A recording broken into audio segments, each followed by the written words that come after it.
Welcome to our Co-Church Sunday Talks. It is so good to have you connected with us. We're continuing our focus on healthy relationships because we believe that they are absolutely vital, particularly in the time in which we live. So we want to do everything we can to invest into your relationships, into our relationships. We want to see them flourishing because they can.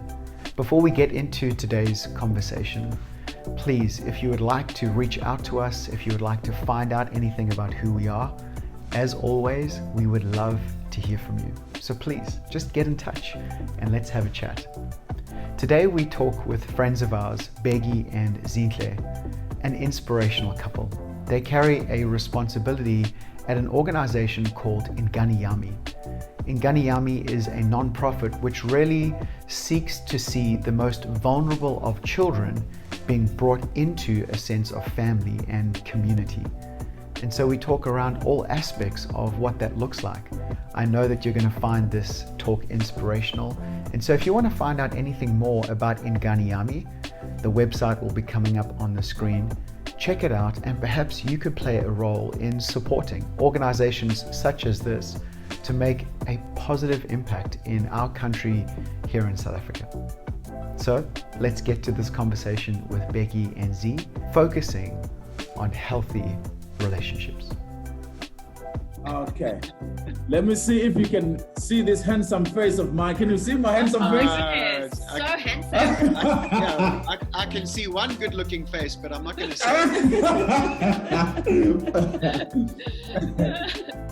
Bheki and Zi, first of all, we just want to thank you so much for taking the time to have a conversation with us, and welcome to our Co-Church Sunday Talks. We're focusing in on healthy relationships, and we're just so grateful that we get to have this chat with you guys. Thank you. Thank you. I wanted to start by asking you, in context of healthy relationships, would you mind just giving us your thoughts, your definition on what is a healthy relationship? I think healthy relationship means that you value each other, you respect and honor each other, but also it means that you encourage each other, but you also have tough conversations. Because if you're not open and honest with each other, then your relationship is not healthy enough. I think Co-Church, I think she said it all. But I also think that it can also be different, I think, from each house. I think, we were just talking at our home last night, just talking about different things. For us, for me, I think healthy relationship also means all what she said, but it also just means taking time to listen to each other, I think, and listen to your spouse, and even if you want to speak back quickly or say something back quickly, but to be able to bite your tongue. It's hard for a Zulu black man to be. but I think I really think it's just respecting each other enough. How long have you guys been married for? 6 years, almost 6 years. So can I ask you, what did you see in the other person that caused you to think that this could end up in marriage? For me, I was sold out. His heart for Jesus was just so amazing for me. And you can't resist this. Yeah, I can't resist that. But Bex, from the time I've known him, he's always been so serious about God. He's never been two-way. So his heart was always fully for God. That was very attractive for me. And it meant that I could trust him because I knew that, of course, he would make mistakes, but when there's God, I know that he will always come back to God. So I could trust him with my heart because I can see that God was first. He was gentle, very kind, very loving, very good friend as well. So, yeah. That's awesome. Oh, thank you. Thank you so much. It's the first time hearing this. No, thank you. He's lying. He's lying. No, thank you so much. I think for me, what I saw, I just knew, my heart just knew that she's the right person for me. Because we went to same school, by the way. We went to same high school from grade 8 to grade 12. But we were not dating. We were not dating. You know, I was a Christian, she wasn't. So I preached hard. I was like, Jesus, save her life. Then after school, we went to college together.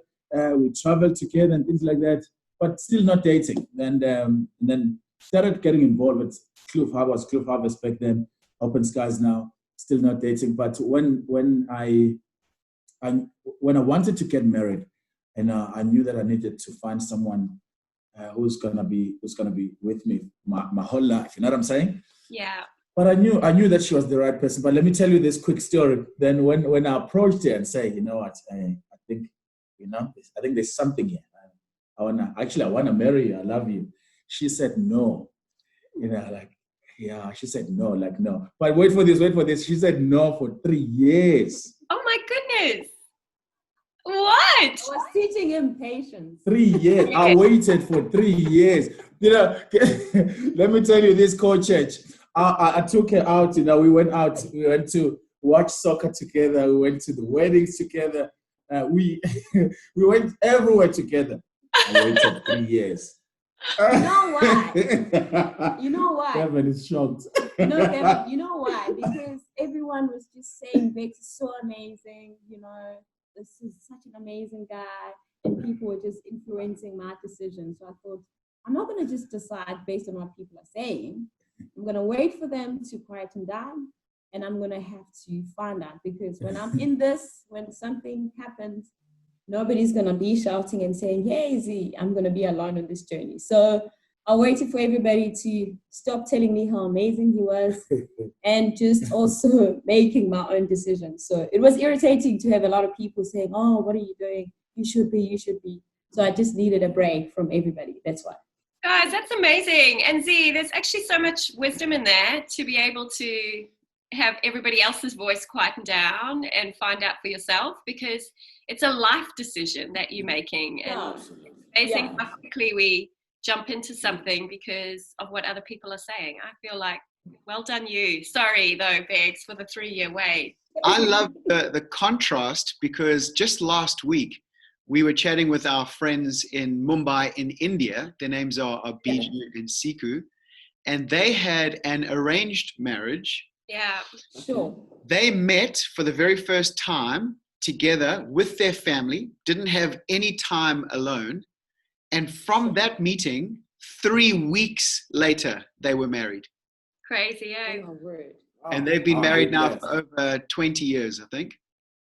That's amazing. It's just really amazing how That's awesome, though. different cultures approach to dating and marriage. It's amazing. Yeah, absolutely. Z, I wanted to ask you, because you made a comment that he was a great friend. That is so important in any relational dynamic. Now, we're not going to be friends with every single person, but it's a huge bonus. I would say it's essential to be a friends with your life partner, your husband, your wife. Yeah. But when we talk about the concept of friendship, what does friendship mean to you? What does it mean to be a good friend? Okay, well, this started, we were doing the year of your life, and then I think in 2009, he lost his dad. His dad was brutally killed, and he was struggling. It was tough for him, and I could see that he would just go somewhere, he would sit alone, and he was just in so much pain. So I will approach him at times, and how you doing? And maybe be a distraction a little bit for him, and maybe just for him to talk, or maybe to talk about something different. And friendship to me means that a person that will be there in good and in bad times, a person who is going to be loyal, a person who's going to be faithful, whether I do something that you don't agree with, be there, because the friendship is not only when times are good, but still have the guts to love me through that journey. So I think that's what happened to each other. We were each other's support, because at the time I also was having such a difficult time with my family in terms of my faith. They were not agreeing with me. They were saying that I should stop what I was doing. So we were able to have those kind of chats and be each other's support. When I see he was down, and I'll be there. But for me, a friend is a person that will encourage, support, but also challenge. There's a responsibility on us to choose wisely our close circle of friends. And I love what you said about being friendly, because so we should be. We should actually love everyone, but it's important that, like the Bible says, iron sharpens iron. And so we need those people in our life who will actually sharpen us, either by encouragement or by pointing things out to us that we can't see. It's awesome. Can I just go back to how, when we mentioned our friends Bijou and Siku and how they had an arranged marriage, your comment was, it's interesting how different cultures do things differently.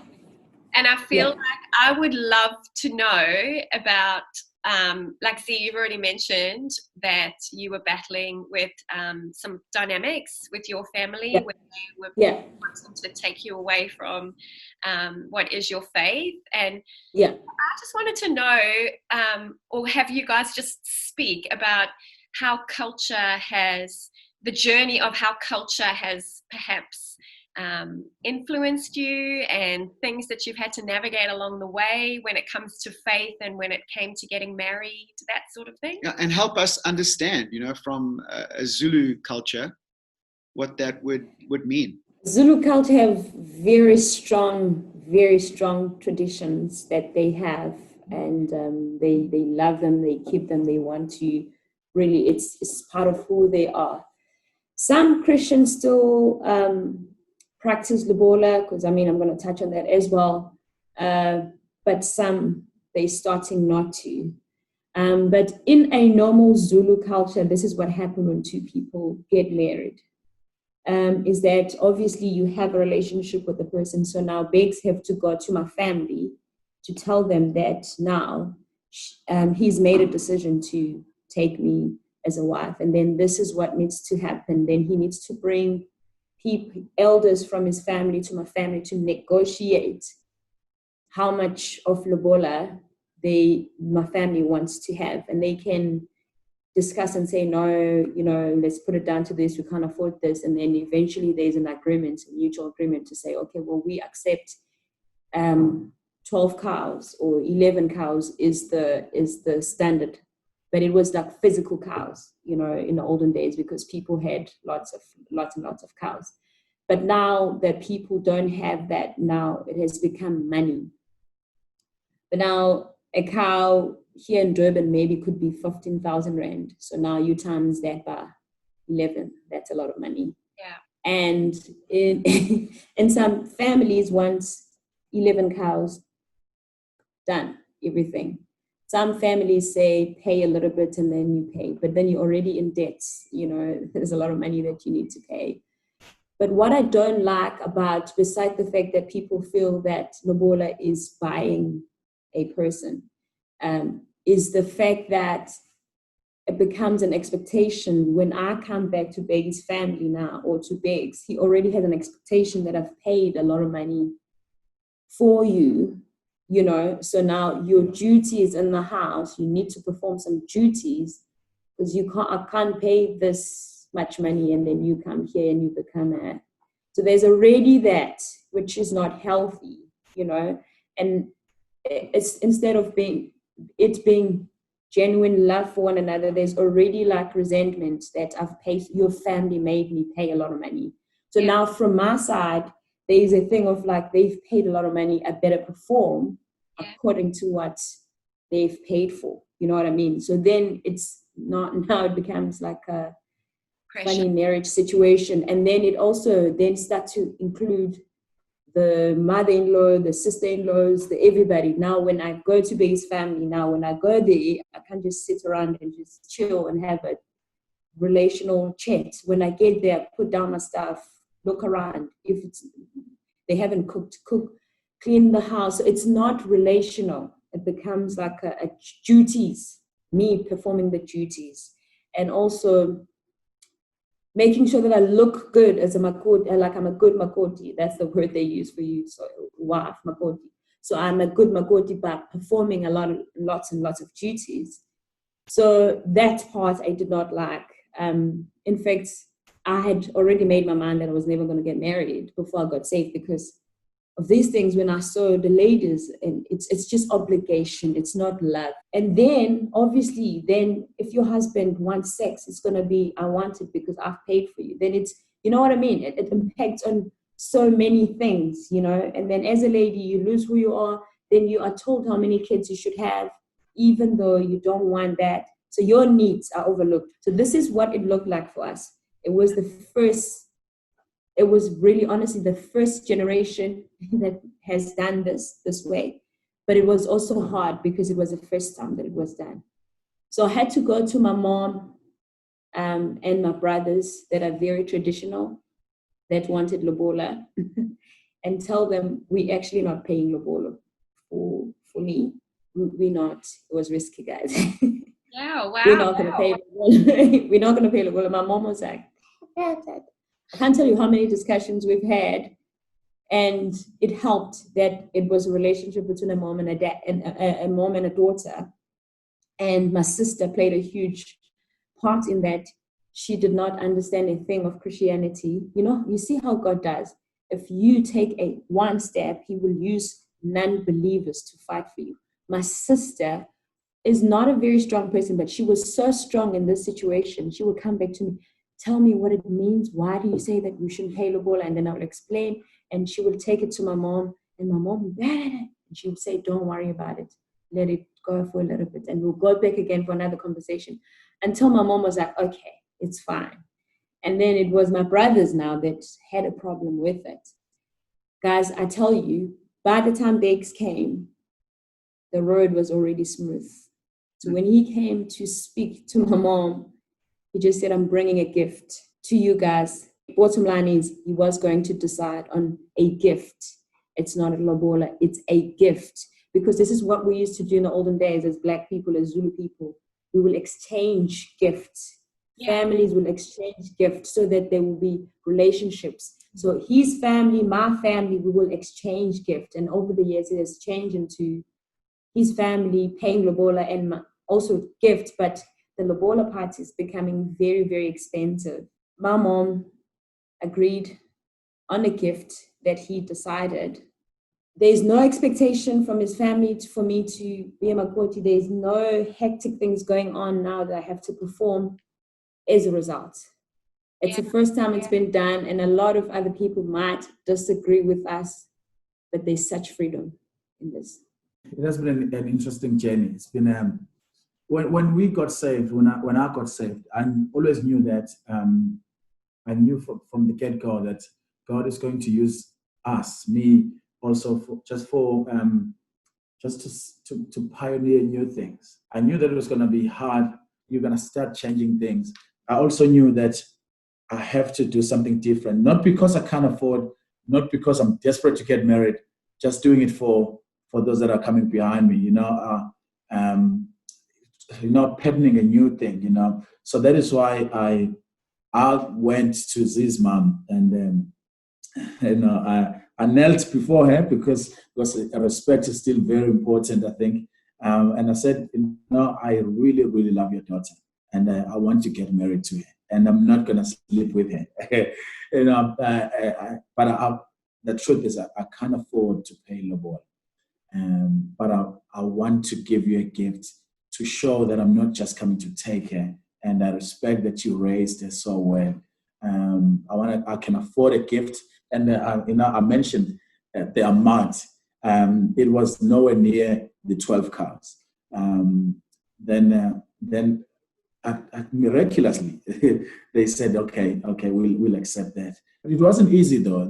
Her family, some of the brothers and all that, they were very against what we did, and they were not going to come to the wedding. Even the mom at some stage didn't want to come to our wedding. But we knew that it's something we had to do. To not only for ourselves, for my daughter, my son, and for all that are coming behind us. Now we are part of a church, and we can give them our experience. We can give them what we went through, because the reason in an African culture there's so much abuse, like women that are being killed. It's because the men feel like, I paid 90,000 for your lobola, and I paid 100,000 for a wedding. And now you you're not listening to me. Lobola was such a beautiful thing. I need to say that. Lobola was a beautiful. I remember when I was young, growing up, to see how the lobola was handled. It was a beautiful thing. It was like me. I've seen Z, and I love her very much. And then now our family are happy for me that I found someone. So then we will take gifts to Z's family, and they'll take gifts to us, as part of like, welcome to our family. We welcome you to our family. Then things changed, and it really became a business. When you have a daughter, you know that you have a lot of money in your bank account because a man is going to pay lobola, and then you take the woman. That's when there's so much abuse and killing and all that started happening. I'm grateful we living like this. I'm so grateful that it's a new thing. It's such a freedom thing. It's something that many people don't understand, but we do. How is the relational dynamic now between families, with you guys?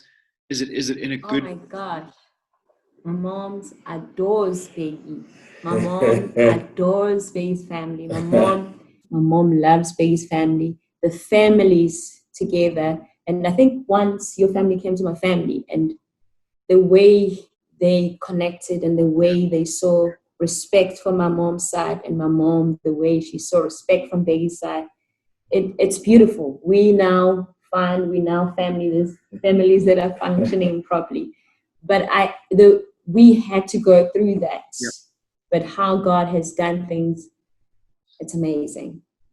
The relationship now between the families is so incredible. I've fallen in love with the old woman. I love this mom. It's crazy. But I also know that for them, because they're very rural, they come from deep rural areas, so respect is high up there, So I saw them 2 weeks ago. Was it 2 weeks ago? Yeah. I went to Zi's mom, and I knelt down with both my knees in front of her as like a sign of respect, and also just continue just buying that love.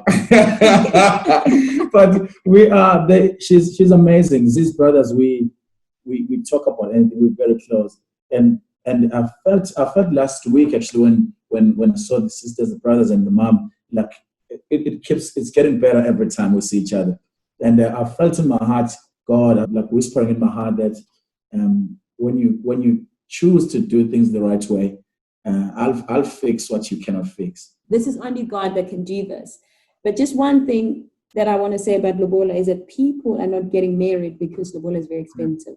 Yeah. And there's a lot of families with absent fathers because if the guy, make a girl fall pregnant, they don't want to take responsibility, because if you make a girl pregnant before you get married, that means you have to pay an amount of money to say, I'm sorry for doing this, especially if the girl was a virgin.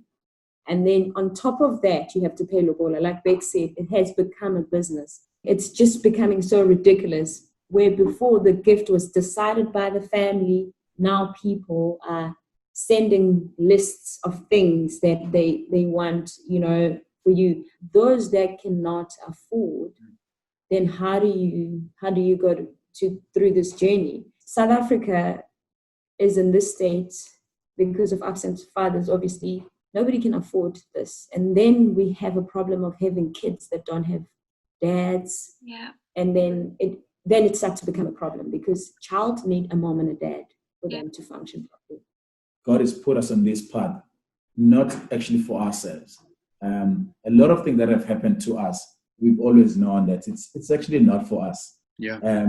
It's so beautiful to know that, but it's also extremely difficult because we all like to be loved. We like to be liked by people, and I'm a people's person. But walking these journeys, like closed doors, because people are like, no, you're not doing what the way we were raised, and you just teaching people this new thing. It's a white people's thing, and you feel like your circle is getting smaller and smaller, and it's hard.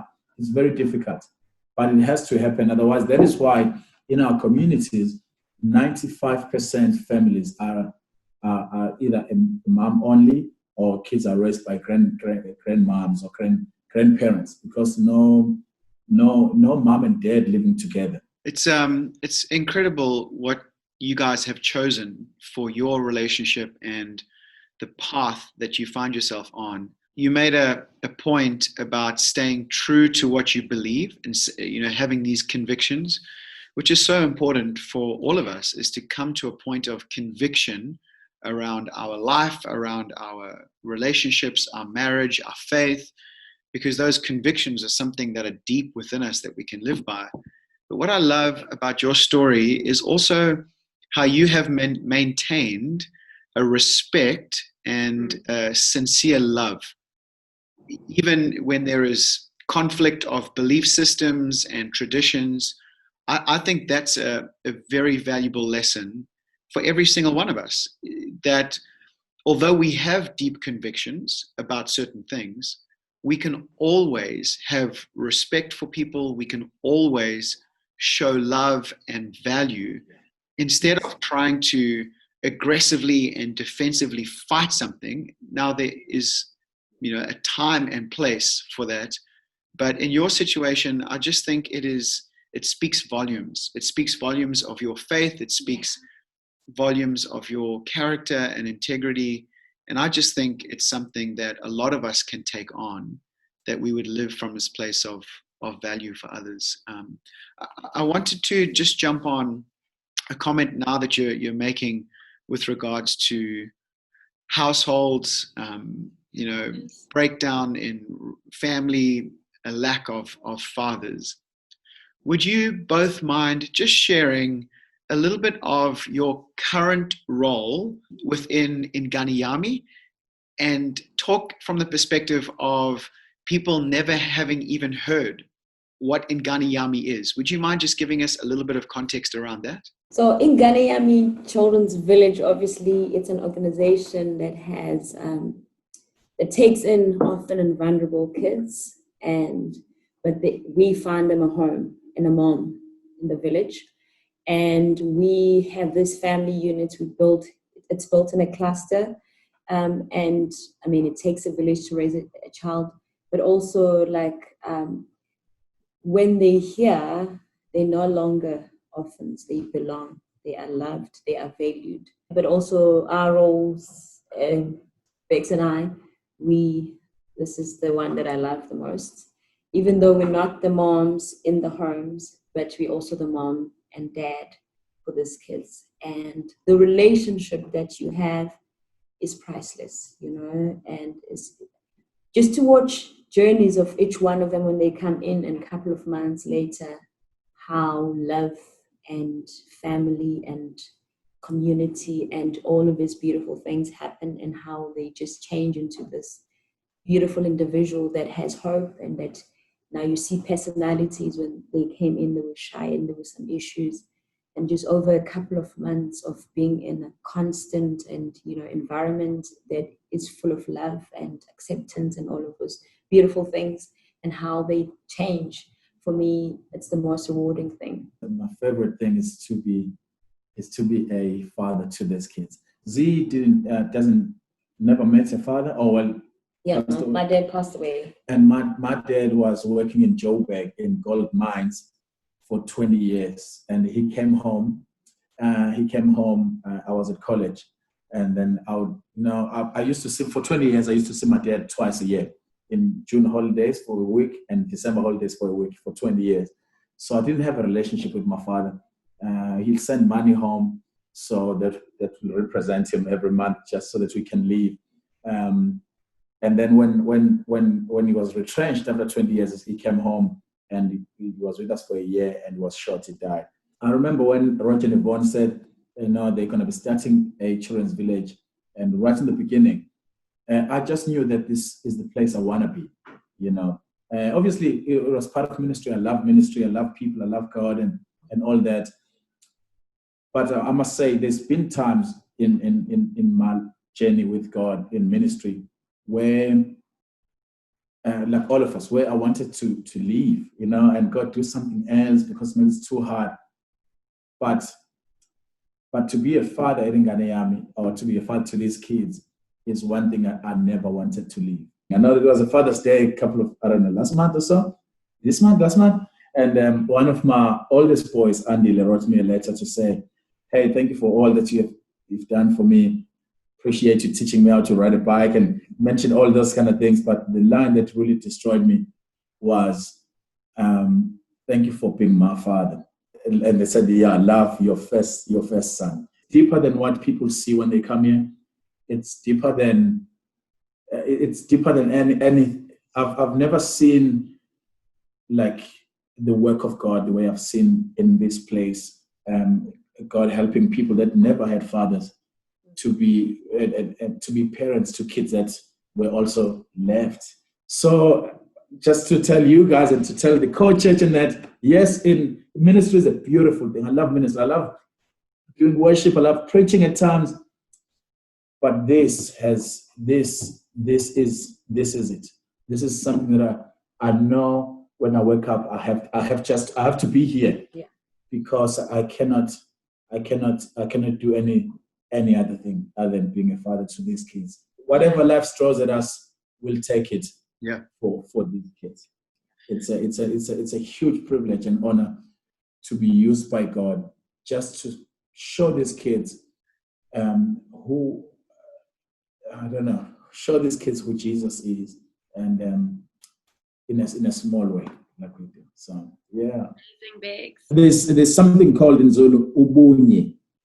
Ubunye. It's that word means actually unity, but it means more than unity. It means work. It means love. It means rejoicing together, confronting issues together, not pointing too much fingers. You know what I'm saying? It's one word that actually includes a lot of things that are happening in this place. I want to ask you one final question. Thank you so much for your time. It's so inspiring, everything of what you are a part of, and not just within the context of Inganiyami, the journey that you guys have walked out, the responsibility that you carry within the context of Open Skies in Giba, and just with your own family. And having your own kids, but then being a mum and a dad to other kids outside of your own kids as well is, I want to see this, that's a really special thing. You guys are anointed for it, I reckon. Yeah, beautiful. If there was somebody who was watching this right now and they were feeling very disconnected, lonely, what advice would you give? What would you say to that person? Sometimes when we are in that space, we sometimes think that people need to reach out to us. But if you think differently, you reach out to somebody, you'll be surprised. Because when you're in that space, there's a lot of thoughts going on. You're saying, people don't like me, I'm not enough, and the enemy's just playing tricks with you. And you make one phone call or one message and you realize how much people love you. So, and I would say, instead of just waiting and praying to Jesus for people to give you a call, make a phone call to somebody. Very cool. And you'll see what will happen. Loneliness is a real thing. One of the things that, I'm not allowed to cry in the screen here.